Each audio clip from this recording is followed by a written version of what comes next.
Vous écoutez RTL. La cerise sur le gâteau de l'actualité, c'est la disparition d'une chaîne, une brave petite chaîne francilienne qui émettait de 23h à 1h du matin. IDF.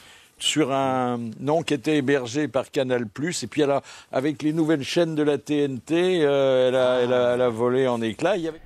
Excusez-moi Philippe Bouvard, mais vous avez fait une grossière erreur. Cette chaîne, elle n'a jamais volé en éclats sous la pression des nouvelles chaînes de la TNT. Télébocal existe toujours, elle diffuse de 23h à 2h du matin.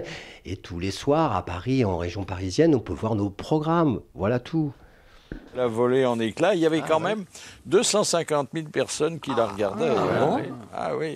Comment elle s'appelait cette petite chaîne mignonne ? Elle était payante ? Télébocal. Télébocal. Oui, Télébocal. C'est à Nanterre, je crois.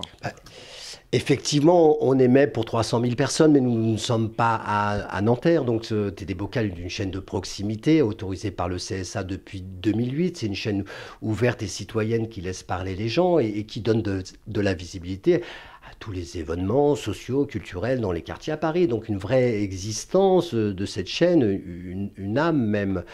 Donc, voilà. Vous la regardiez, vous ? Je l'ai vu, moi, comme ça, en Il me zappant. semble que j'ai fait un court-métrage pour Télébocal, moi. Oui, ça devait pas être très long, parce qu'ils avaient ils émettaient pendant une demi-heure, et puis après... Bon, là encore, Philippe Bouvard, peut-être que ce sont des effets de style ou des effets d'annonce, mais il y a rien du tout qui est réel dans ce que vous dites, puisque cette chaîne-là, elle émet 3 heures par jour, donc c'est pas rien de faire des programmes... tous les jours et du programme fait, du programme d'actualité. Donc voilà, il y a un réel travail. Nous, on se bat depuis 17 ans pour montrer qu'une autre télévision est possible.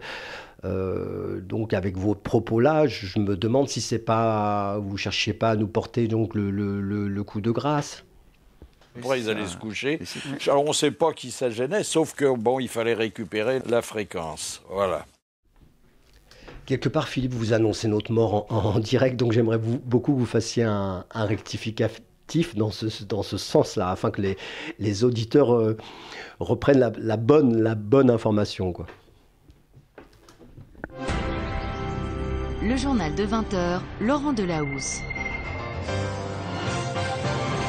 Invité de 20h30 le dimanche, le regard toujours aiguisé sur l'actualité d'un homme, 60 ans de journalisme, et Philippe Bouvard. D'abord, j'ai la volonté d'informer et jamais le désir de nuire, comme ça se...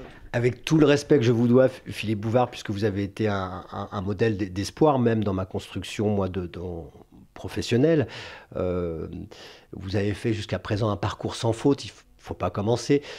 Et donc, je vous demanderai de réparer effectivement cette désinformation qui est franchement nuisible à notre chaîne. Et je vous en remercie.